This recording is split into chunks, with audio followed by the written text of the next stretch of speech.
بسم اللہ الرحمن الرحیم۔ السلام علیکم خواتین و حضرات، میں ہوں کرن علی اور آپ دیکھ رہے ہیں راہ جنت۔ آج کے روح پرواز واقعے میں ہم بات کریں گے ایک ایسے شخص کی جو نہ تو کوئی ولی تھے اور نہ ہی کوئی نبی تھے، پھر بھی ان کے کلام کو قرآن تک اللہ تعالیٰ نے کیوں پہنچایا اور انہیں حکیم کہہ کر قرآن میں یاد کیا گیا ہے۔ یہ تھے حکیم لقمان، جنہیں اللہ نے حکمت سے نوازا۔ تو چلیے شروع کرتے ہیں۔ سورہ لقمان میں اس کا ذکر آیت نمبر 12 سے 19 تک آتا ہے۔ بہت عرصے پہلے ہمارے ایک لقمان نام کا شخص رہا کرتا تھا، جو ایک عام شخص تھا، کوئی نبی نہ تھا، کوئی ولی نہ تھا۔ ان پر ان کی دانش مندی، وقار اور اللہ پر ان کا یقین اور مضبوط ایمان نے ان کو دور دور تک مشہور کر دیا تھا۔ لوگ ان کے پاس ان کی دانش مندی کے سبب چل کر آتے اور اپنے مسئلوں کا حل پر مشورہ لیا کرتے تھے۔ لقمان بہت ہی نیک انسان تھے اور اللہ کے شکر گزار بندے تھے۔ کچھ روایتوں میں یہ بھی آتا ہے کہ وہ بہت اجر والے تھے، لیکن انہوں نے کبھی بھی اپنے کام کو اللہ سے غافل نہ ہونے دیا اور نہ ہی ایمان سے خود غافل ہوئے۔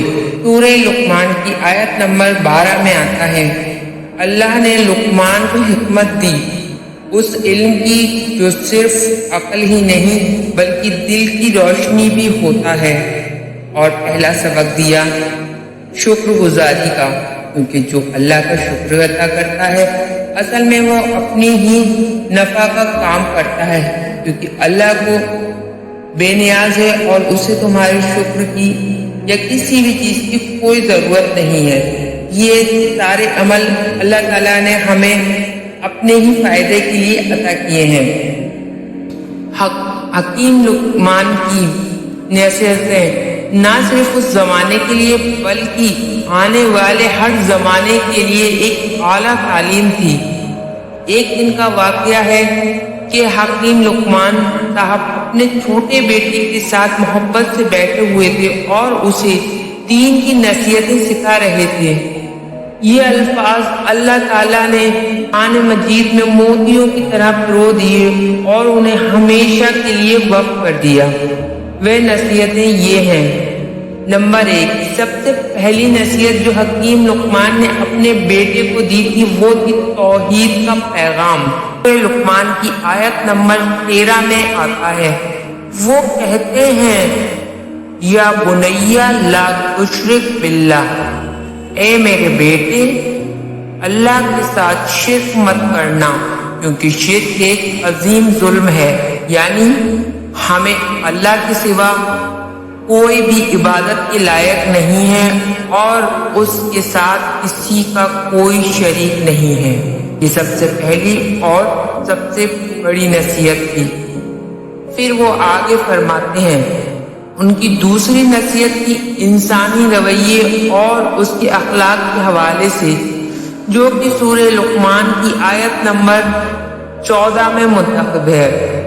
اور پھر وہ کہتے ہیں کہ ہم نے انسان کو حکم دیا کہ وہ اپنے والدین کے ساتھ حسن سلوک کرے، یعنی اپنے ماں باپ کی فرما برداری کرے، ان کی خدمت کرے اور ان کے ارکان کو مکمل طور سے ادا کرے، کیونکہ باپ جنت کا دروازہ اور ماں کے قدموں میں جنت اللہ تعالیٰ نے رکھی ہے۔ مگر لقمان نے یہ بھی فرمایا، اور جب ماں باپ صرف اپنی محبت میں کسی غلط راستے پر لے جانے کی کوشش کریں تو لقمان کی تعلیم یہ کہتی ہے کہ ان کا کہنا ہرگز نہ مانو، مگر ان کے ساتھ برا سلوک نہ کرو، بلکہ دنیا میں ان کے ساتھ اچھا سلوک کرو۔ یہ تم پر فرض بھی ہے اور یہی دین کا حسن ہے۔ سورہ لقمان آیت نمبر 15۔ اب آگے جان لیتے ہیں۔ آگے وہ کہتے ہیں عمل کے حوالے سے، وہ فرماتے ہیں ہر چھوٹی سے چھوٹی چیز، ہر چھوٹے سے چھوٹا عمل جو بھی تم نے کیا ہے، چاہے وہ زمینوں کے اندر 7 تہوں میں دفن ہو، یا پہاڑوں کے بیچ میں ہو، یا پھر سمندر کی گہرائیوں میں ہو، اللہ تعالیٰ سے کوئی بھی چیز پوشیدہ نہیں ہے۔ سورہ لقمان آیت نمبر 16۔ ہر چھوٹی سے چھوٹی چیز بھی اگر رائی کے دانے کے برابر ہو اور زمین کے اندر، آسمانوں میں یا سمندر میں چھپی ہو، اللہ اسے سامنے لے آئے گا، یعنی کہ تمہارا کوئی بھی عمل پوشیدہ نہیں ہے اور وہ کبھی بھی ضائع نہیں ہوگا۔ آگے فرماتے ہیں سورہ لقمان آیت نمبر 17۔ نماز قائم کرو، برائی سے خود کو روکو، اچھائی کا حکم دو اور صبر کرو۔ آخری نصیحت آیت نمبر 18 میں وہ فرماتے ہیں لوگوں کے سامنے اپنی گردن مت تانو، گھمنڈ سے بات مت کرو، کیونکہ اللہ تعالیٰ نے گھمنڈ ناپسند کیا ہے، اور یہ روایت ہے کہ جس میں ذرہ برابر بھی گھمنڈ ہوگا تو وہ جنت میں داخل نہ کیا جائے گا۔ اور سب سے آخری نصیحت ہے جو کہ سورہ لقمان کی آیت نمبر 19 میں آتی ہے، اپنی چال کو ٹھیک رکھو اور آواز کو نیچا رکھو، یعنی صادق قدم رہو اور ہمیشہ دھیمے لہجے میں بات کرو، کسی پر تن کر یا غصے میں غلط کر بات نہ کرو۔